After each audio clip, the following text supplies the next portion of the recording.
Welcome back, my dear friends. I hope this video finds you well. Before we even get into today's video, I just want you to know that our hearts, our thoughts, and our prayers are with those of you in parts of this country that are experiencing the severe weather and the blackouts and the rolling blackouts. I know Texas has been hit hard. And please know that we are thinking of you and praying for you. We love you, and just be safe, please.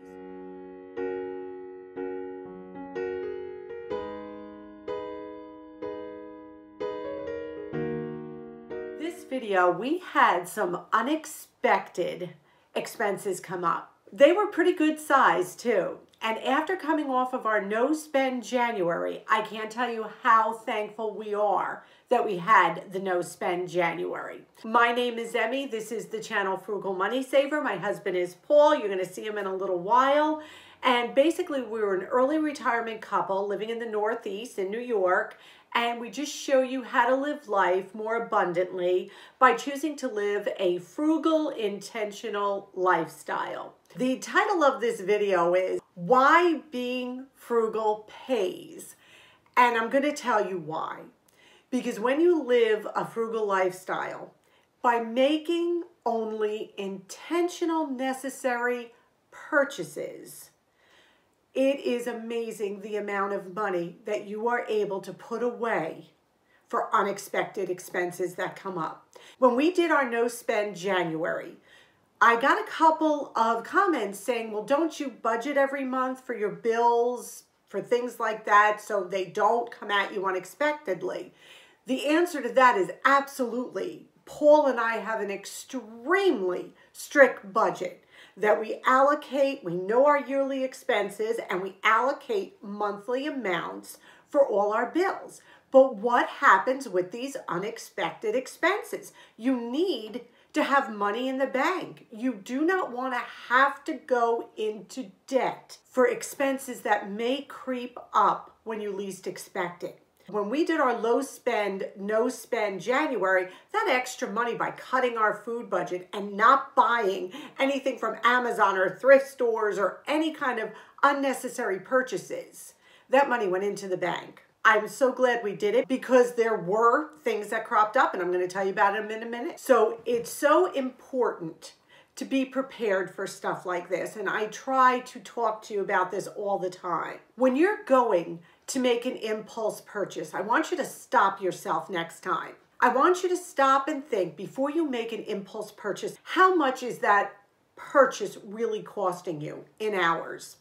What I do is I take Paul's pension, what we get in a year, and I figure out at 40 hours a week, 52 weeks a year, what it comes out hourly that Paul is being paid for his pension.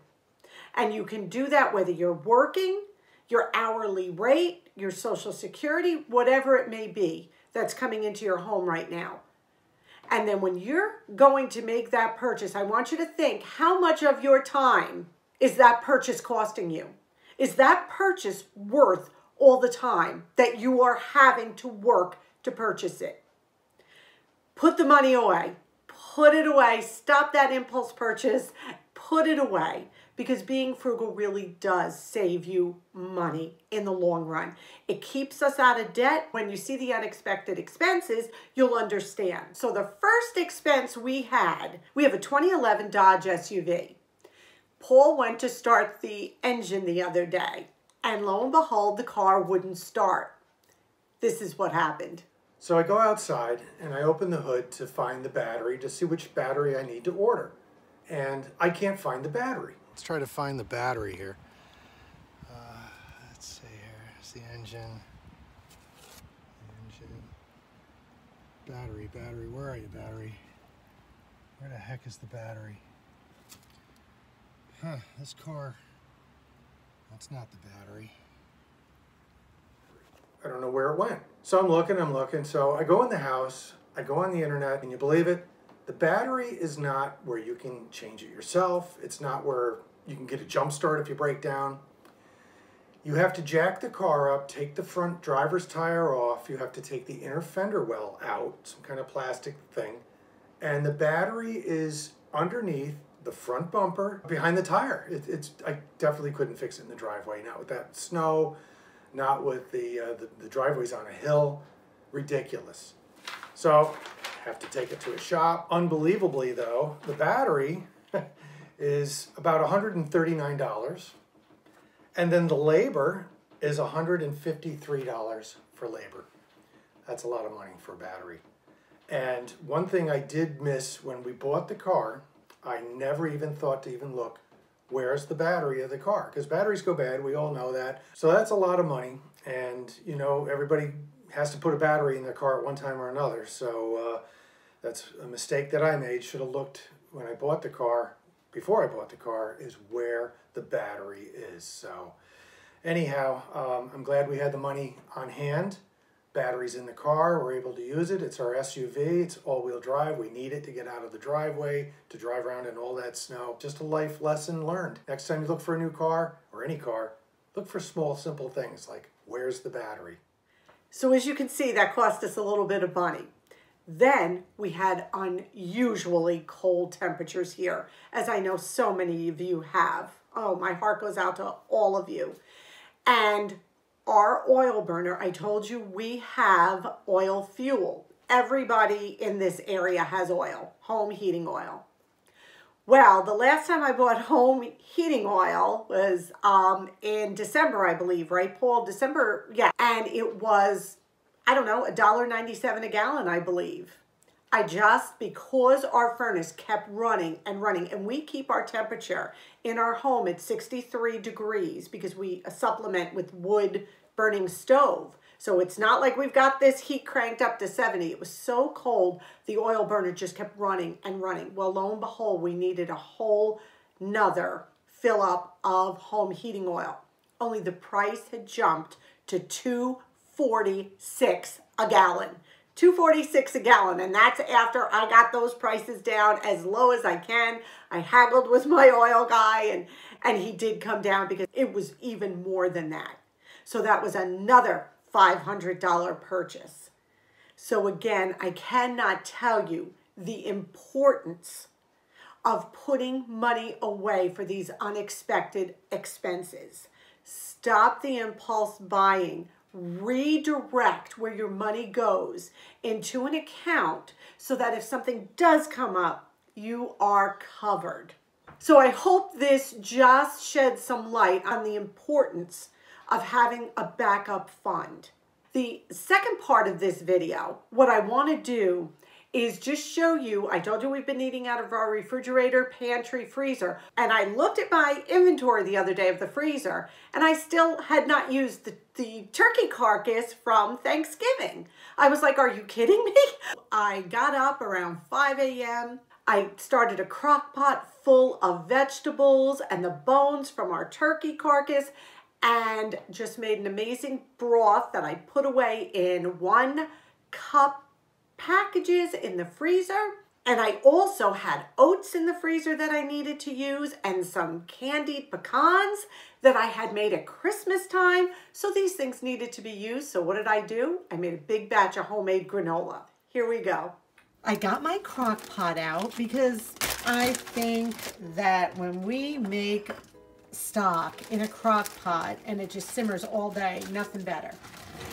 Guess what I have? I have the turkey carcass from Thanksgiving. Yes, it's February, but that is okay because this is going to make some amazing broth that we can have and use in recipes or for soup, whatever we may need. So I've got that in there first. And to that, I have a bowl of cut up carrots, celery, onion, garlic, and that's all going to go in right on top of it. Now I'm going to cover it with water. This is filled about 3/4 of the way up with water. And what I will do is, as the bones start to break down and cook even more, those turkey bones that have been roasted will add such an amazing taste to this broth, along with the veggies and the spices. Now what I'll do is add some salt and pepper. Now I don't add too much salt You know that. I don't use too much because you can always add, you can't take it away. And then some freshly ground black and white pepper in there as well. We're gonna give that a good mix. Gonna cover it. And I am gonna put this to start on high, and then I'll bring it to low as time goes on. That's all there is to it. I'm gonna have some awesome turkey stock.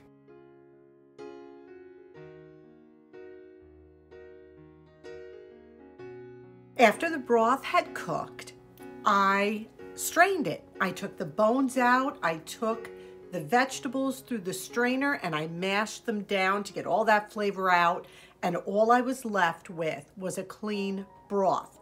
And I had these containers. They are great 1 cup containers. So that's exactly what I did. I froze the broth in 1 cup containers. I have a bunch of these, and then some I even put in 1.5 to 2 cups. So my freezer is pretty well packed with all these little containers. I didn't take them all out, of course. What a perfect way to have broth ready for recipes, soups, whatever you need it for.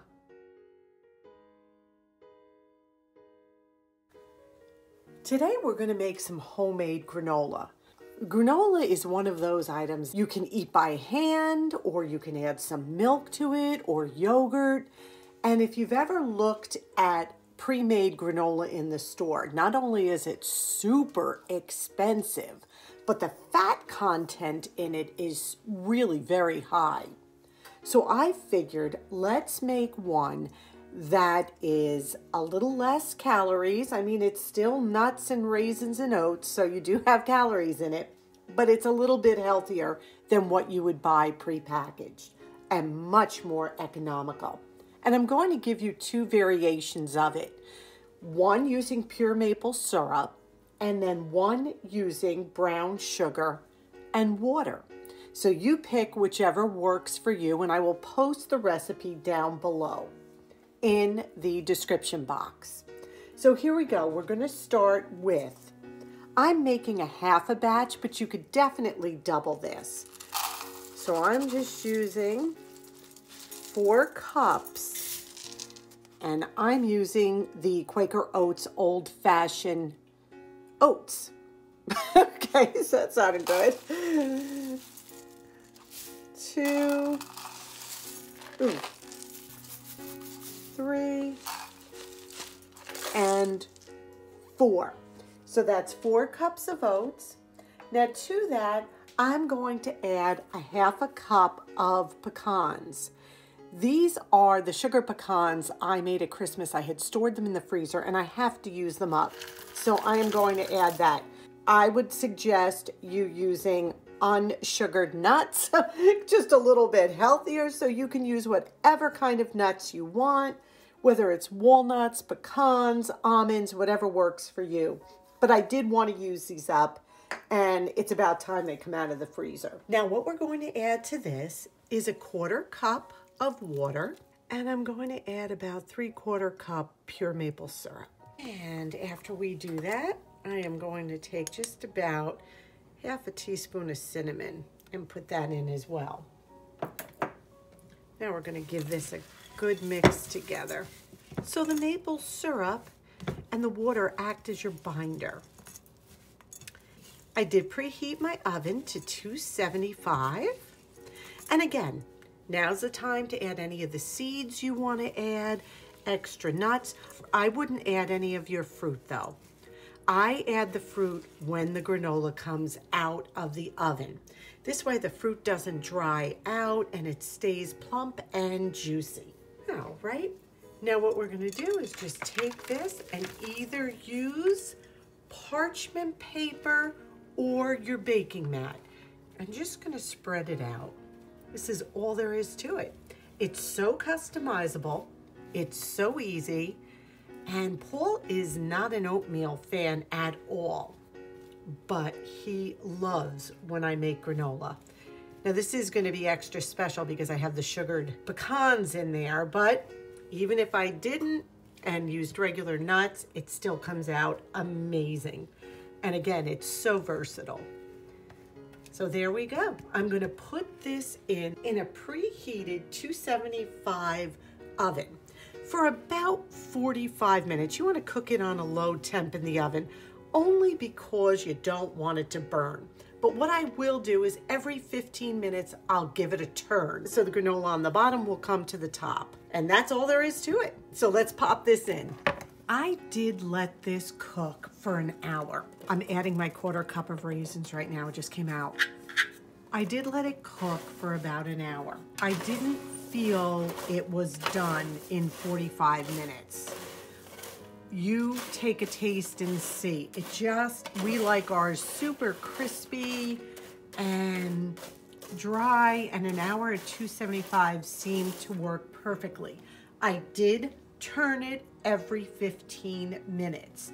It looks delicious. We're gonna let it cool. We'll give it a taste. Now's your time to add any of the dried fruit you liked. You can use anything, raisins, cranberries. I'm using raisins.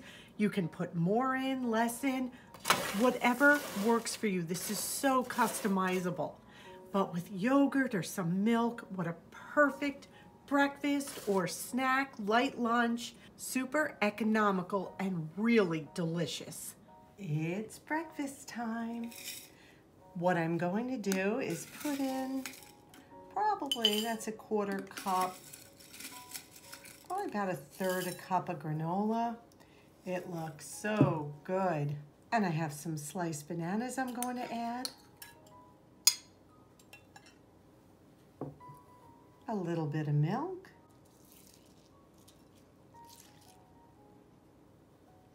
And what a beautiful breakfast. Healthy, economical, and we made it from scratch. I hope this video was encouraging and it just shed some light on how important it is to have some money as a backup. Figure out a plan that can work for you. And instead of that impulse purchase, take that money, if you have that extra money, and put it away. You know, I hope you're never ever going to use it, but it's there just in case. So thank you so much for spending this time with us. Please know we are thinking of you. We're praying for you. Again, those of you throughout our country who are experiencing the bad weather and the blackouts, and please know that we are praying for you. We love you so much. Be well, be safe, and remember, we wish you blessings. Until our next video, bye-bye. So first thing is first. The title of this video is Being Frugal. Being Frugal. Wait a minute. Wait, Being Frugal Pays? What's the name of this video? Today's video, we had some unexpected.